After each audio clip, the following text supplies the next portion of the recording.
Well, hey everybody, this is Lena, and you're watching Lena's Life. Um, this is Lena, and you guys are watching Lena's Life, and that sound is going to be going away in in less than an hour. Mark and I are probably done with the whole kitty experiment, and needless to say, I don't think it went really well. I mean, I can't say that I didn't try, but it was hard. It was hard. It's tough, having kitties. I know that they told us, how difficult it can be and everything, and how they have a mind of their own. They, have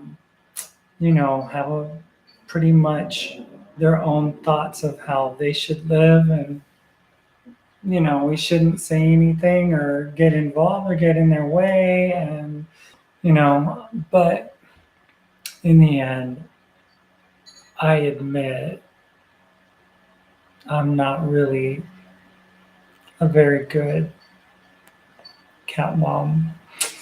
It's something that I don't know. Maybe it's from the time that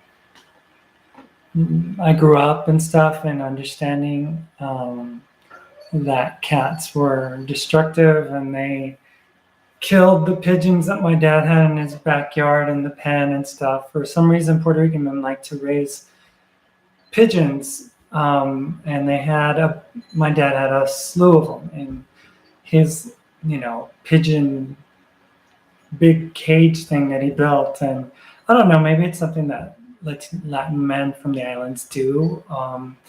But every time a cat would get in there, my dad would take some serious action, and a lot of times it didn't end up well for the cat necessarily. I remember my dad would take the cat to the dump. Actually, he would put him in like this burlap sack and tie it up, throw it in his car, and just try to get rid of it. But so I grew up with the cat being like not a favorite pet, and I never really had a lot of pets growing up myself. I had a little Pomeranian dog that came to live with us for a while. He was kind of an abandoned dog or something, and I've really, really liked him a lot. But his owners eventually came for him when they found out that we were feeding him and taking care of him and stuff like that. It was like 3 months later, and it broke my heart because we had to give him up. His name was Audi. But I had a little pet mouse or hamster or something, and I was probably like 5 years old, and my sister sprayed some Raid in the backyard enclosed patio and killed my little hamster. I had a German Shepherd named Willie when I was like 5, and all I remember is Willie licking my Vans tennis shoes, and my mom and dad being really mad at him. And then eventually we got rid of him because he was always dirtying my shoes.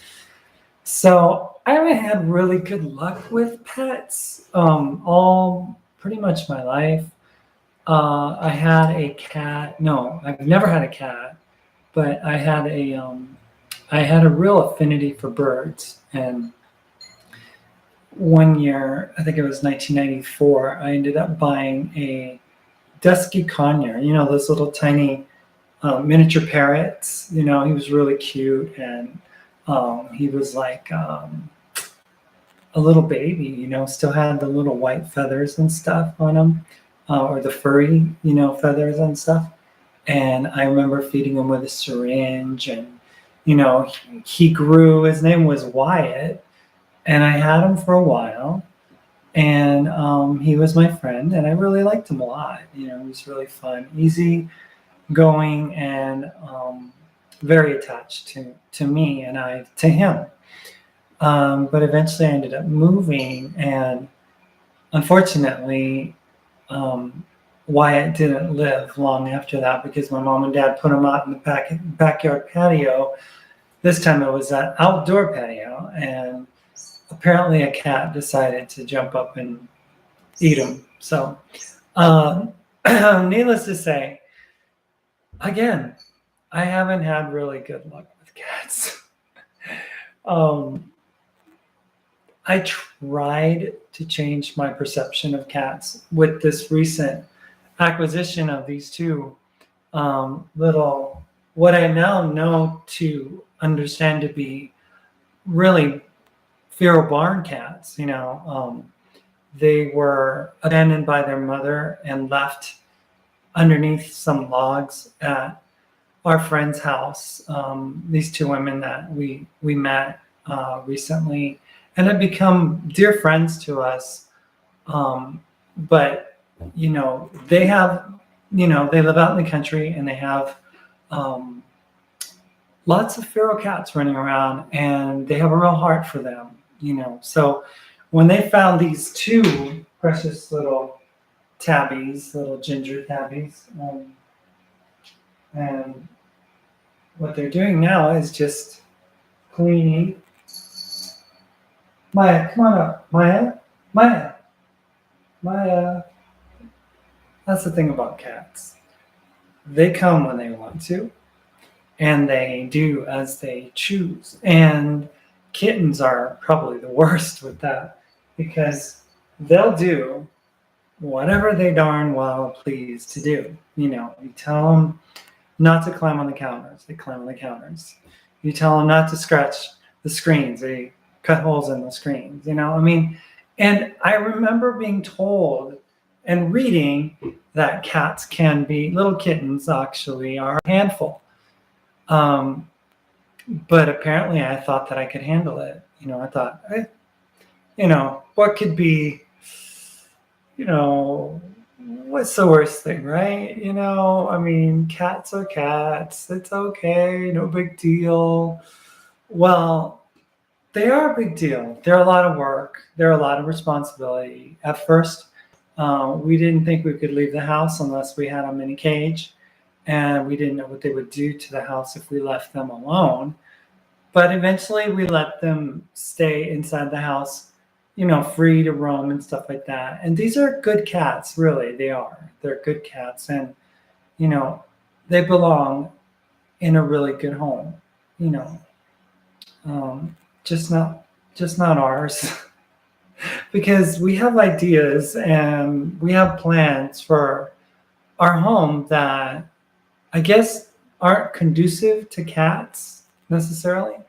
Like, I had a basil plant that I had sprouted, and a tomato plant that I had sprouted as well on the kitchen counter by the sink. And it started growing, and it was great and stuff. And then the cats just thought that they could, eat tomato leaves or dig their little noses into the basil plant. And eventually I had to kind of take my plants off of there, and we eventually planted them outside, which is another thing that we want to do, Mark and I. We want to really get into gardening and stuff, and sprouting, and doing lots of cool things, inside the house. And we realized that with cats, we can't do that because, the kittens will get into everything and everywhere, And, this is just a personal preference, but after living with them for, a month, I realized how unclean cats are. I love kittens, don't get me wrong. We loved cuddling with them. Hi, Ava. Hi, how are you?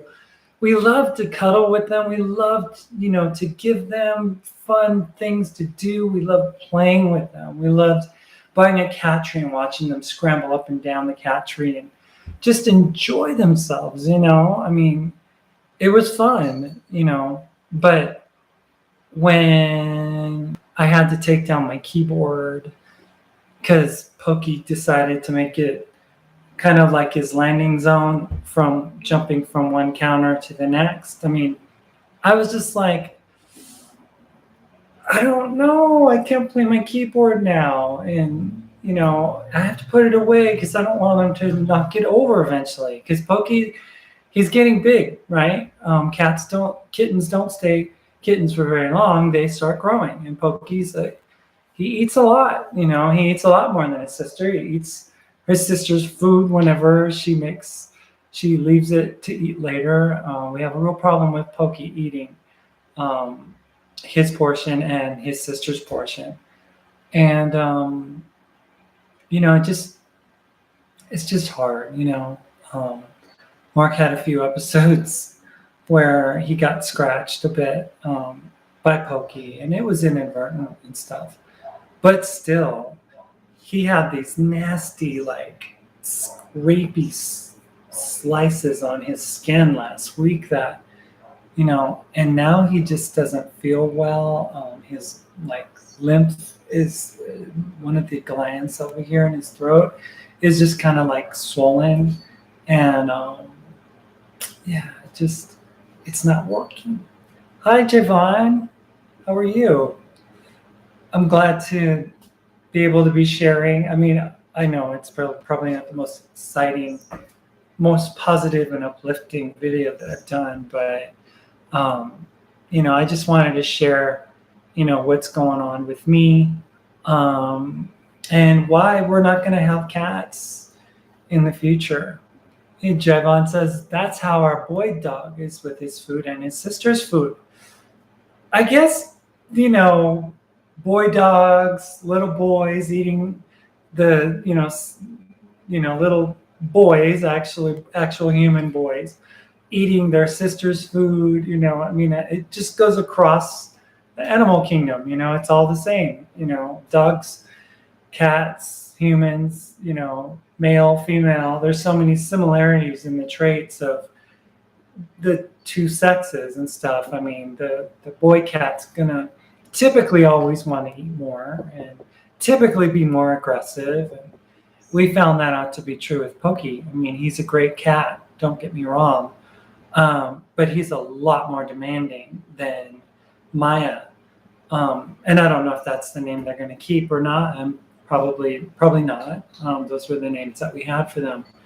But they're basically, litter mates and brother and sister, and they're inseparable. We thought about maybe keeping Maya. We thought about maybe just, giving Pokey up, but I just don't think it would be wise to separate litter mates who have basically kind of grown up around each other and with each other, and they play so well with each other, but it's one of those things. He's a big teddy bear. Our girl dog is the queen bee of the house. She's more dominant than him. Yeah, well, I mean, it's every animal's different, right? And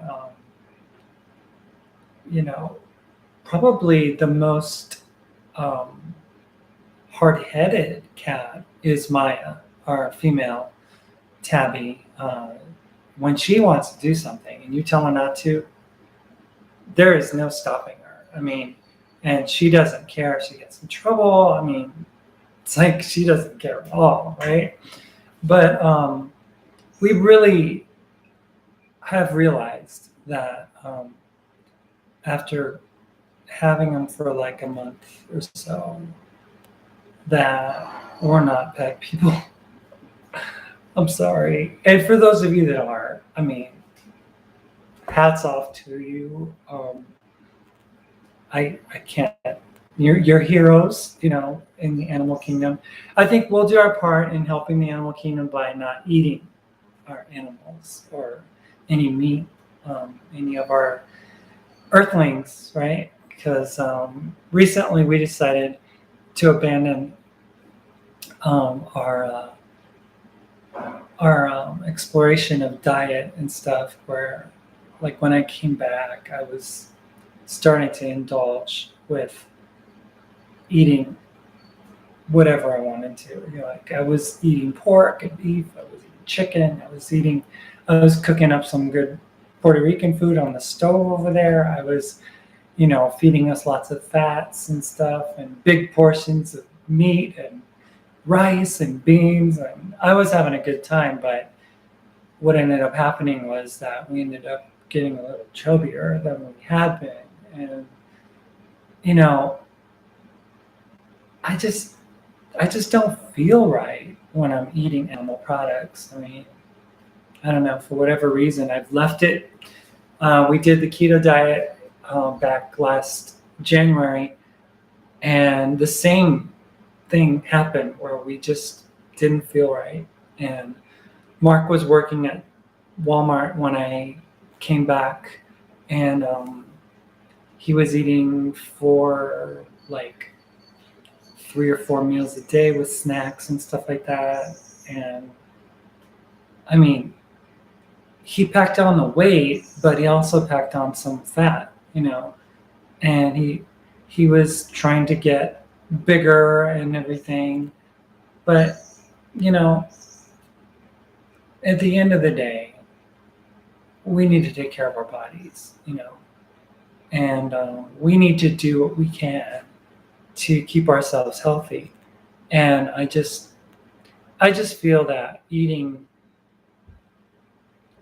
whatever, like oils and sugars and fats and salts and animal products, just isn't the best thing for my body.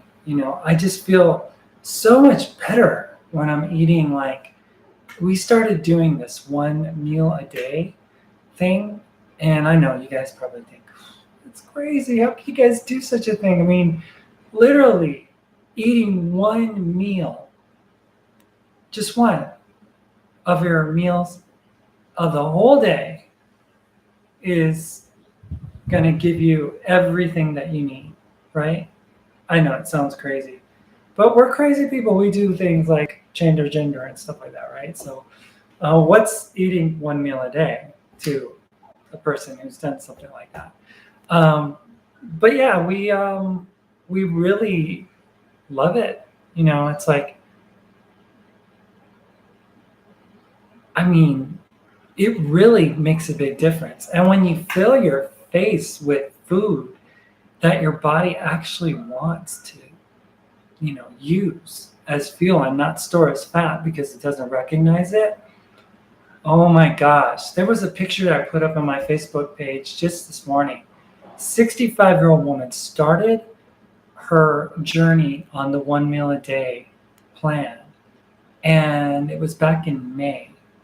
And I kid you not, she knocked off 20 years from her complexion, her skin, her facial features. I mean, her body, it's like wow. I mean, literally, the wrinkles on her, like, you could see the picture on Facebook. The wrinkles on her face just disappeared. It's like she's reversed the aging process. And that's because our bodies, like, after we eat, they're in the process of processing and digesting foods and nutrients and stuff. And we disrupt that process when we think we have to eat like 3 square meals a day with snacks. It's like breakfast, lunch, dinner, and then dinner. I was thinking about it to myself. I was thinking, why do I eat dinner? I mean, it's really not so that I can exercise in the evening. It's not really feeding me like because I'm super hungry, because my biggest meal was typically in the afternoon,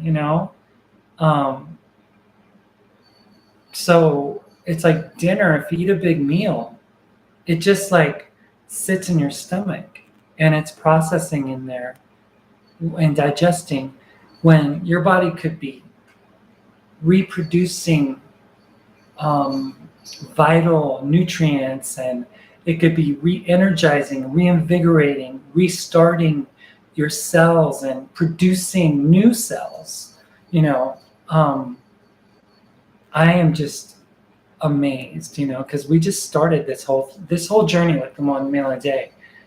And I'm telling you, it doesn't feel like I'm fasting, although basically I'm fasting for 23 hours every day, eating for 1 hour, preparing food, and then eating for 1 hour, and then putting away the dishes, cleaning up the kitchen, and then doing whatever we want to do. If we want to go for a walk, if we want to go sign up for meditation classes in the evening, if we want to, ride our bikes, if we want to go camping overnight, it's not like this whole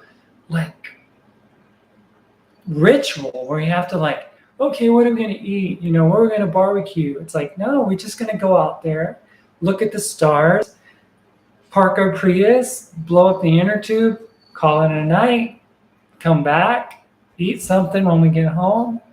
It's, oh my gosh, I can't wait to see what takes place, both physically, emotionally, spiritually, since we started this whole 1 meal a day plan. And like I said, it doesn't feel like a diet. It really doesn't. It feels like, it just feels right. Just certain things just feel right. And I wouldn't recommend it for people that haven't really kind of broken that whole addiction to the taste and the need for food. I mean, it's hard. I mean, I used to be huge eater, right? I ate and ate and ate. And at one point, I was exercising in 2014 thinking, gosh, I'm rollerblading for 50 miles, on one afternoon. Why can't I just park my butt over at the neighborhood Dairy Queen and get myself a burger, fries, and Dairy Queen Blizzard? What's the big deal? I mean, I've worked for it. And it's like, it doesn't work like that. I mean, the fat you eat is the fat you wear.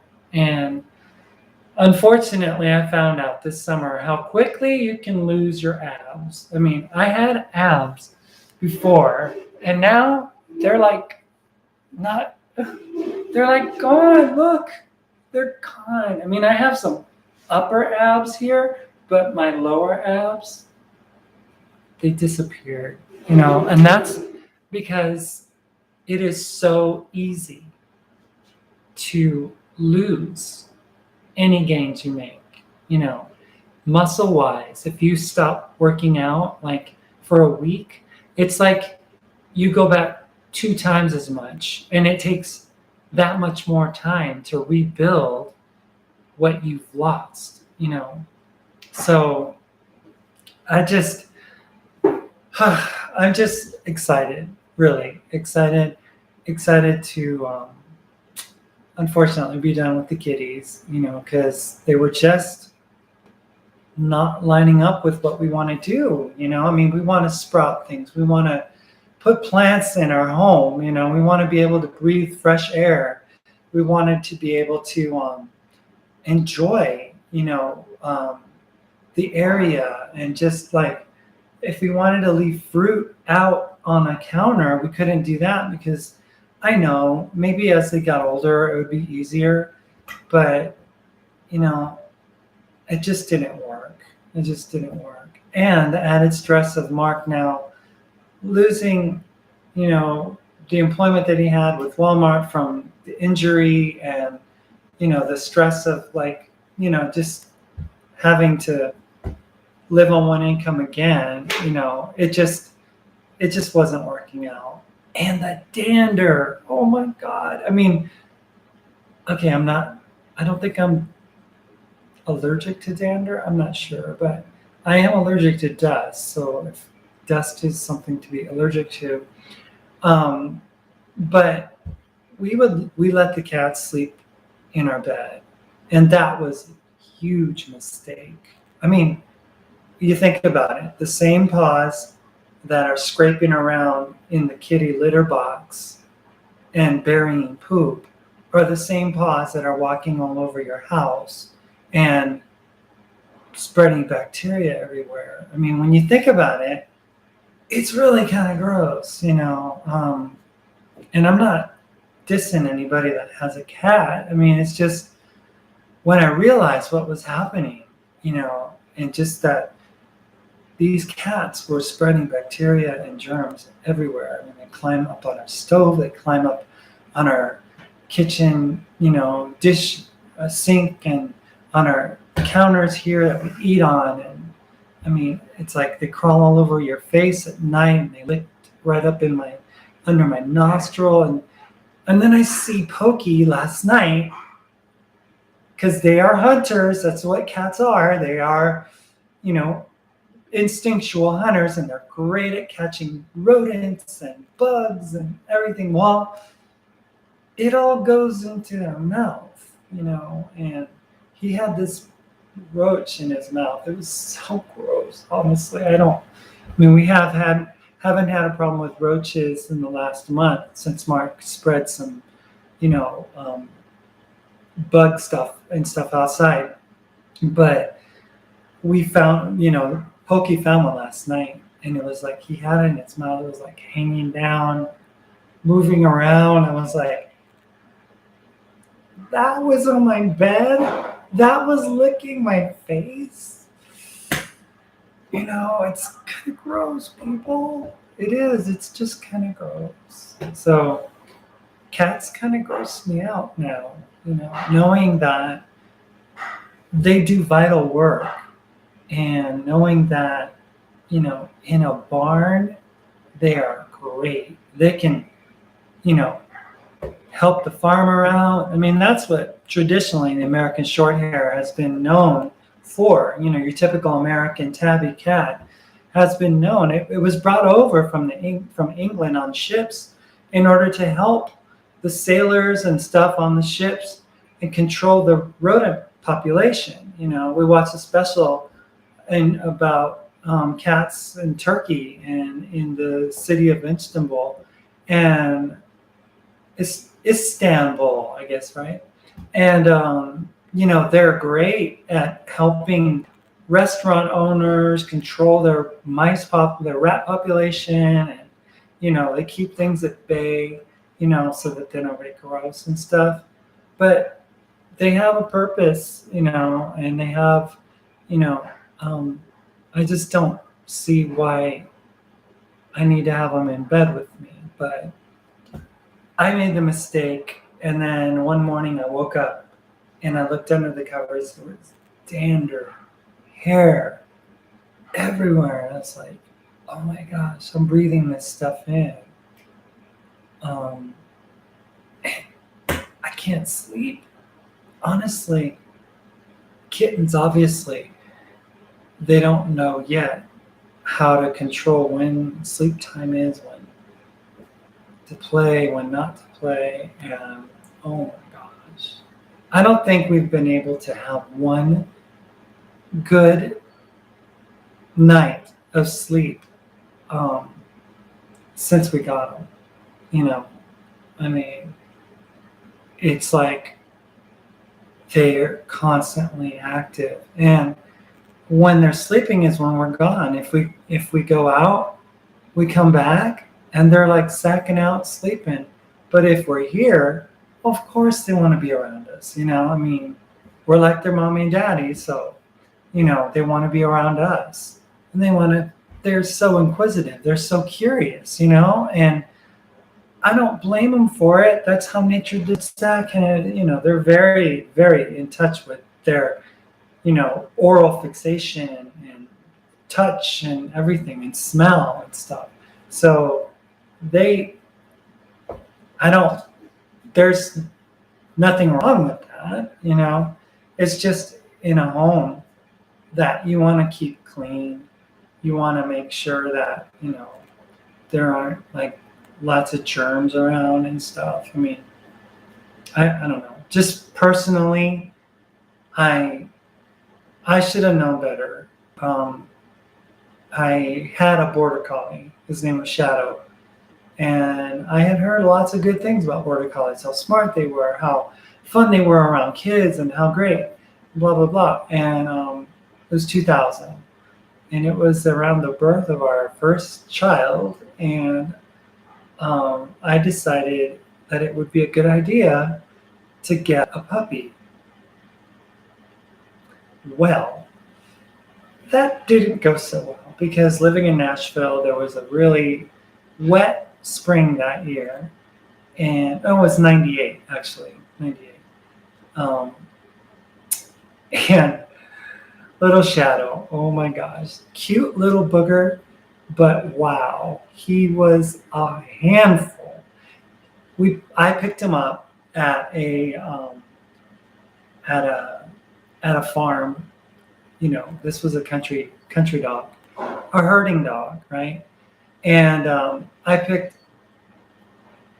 this dog out of like a litter of other puppies that was jumping around on the cage and stuff. And I was like, oh, he's full of energy. He's gonna be great to throw the frisbee to, and he'll catch. You know, you're thinking all these wonderful thoughts that you're gonna have this incredible bond, and stuff.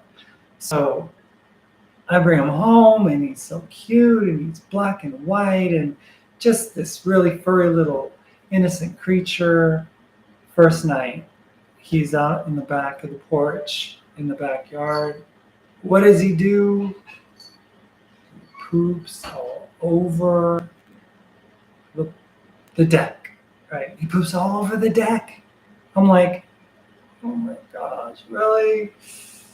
So you're cleaning up poop, and then I got really busy working and stuff, and um, we put Shadow in the backyard and stuff, and Shadow got bored. So Shadow started to dig hole after hole after hole after hole. It's like we had a mole or a gopher living in our house living in our backyard, because there were holes everywhere. And, a dog that smart needs to be engaged. And it happened to be one of the wettest springs of recent history there in Nashville. So I had him on this like clothesline thing, and giving him all this room on his leash to just wander. And well, needless to say, he didn't last but maybe 4 months before I had to give him up. And I told myself back then, I said, you're really just not cut out for pets. You're just not. And I said, never again, right? Never again. But we somehow entertained the thought. After we got back together, we thought, Mark and I, oh, wouldn't it be nice? We're moving. We're going to have this house. It's beautiful. It's really a perfect place for a cat. And he talked how wonderfully, how he loved having 2 litter mates, and how they were just, the apple of his eye, and everything was wonderful. But then he warned me about how kitties can be. And I was already romantically involved with the whole concept of being a mommy to my kitties, and Mark going to work, and me taking care of the little kids and everything.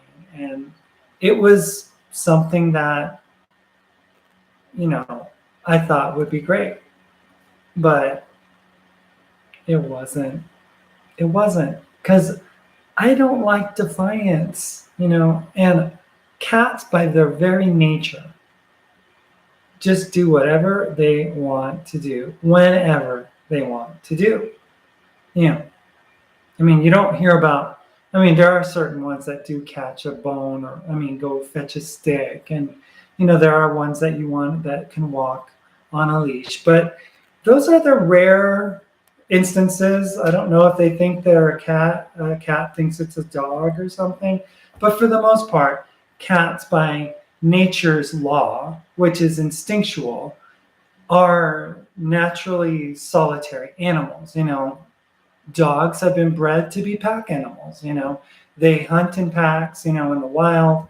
But, you see cats, and most of the time, unless it's a pride of lions, it's by itself. A puma, a tiger, a mountain lion. They're not hanging out with other mountain lions. They're solitary creatures. And who are we to think that we can change nature, and what nature has designed, for the life of a cat, So trying and expecting them to listen, and when you tell them to get off the counter, when you tell them to not jump on the stove, when you tell them not to do this or open that or go in here or do this or that, well, that's just contrary to their animal instincts, So we are going to be giving them up back to their two wonderful ladies that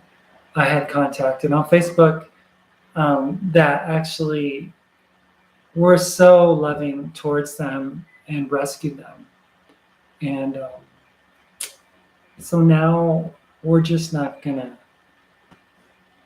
have them anymore, and they're gonna go back to a wonderful place, to a loving home, where they can just be the cats that they're designed to be. So anyway, I just wanted to let you guys know, give you guys an update, and Mark just walked in the door, and our friends are about to come over. But thanks for listening, and thanks for hanging out. And next time you see us, we'll be cat free. So see you later. Guess who was there? Maya, the one, black girl that works.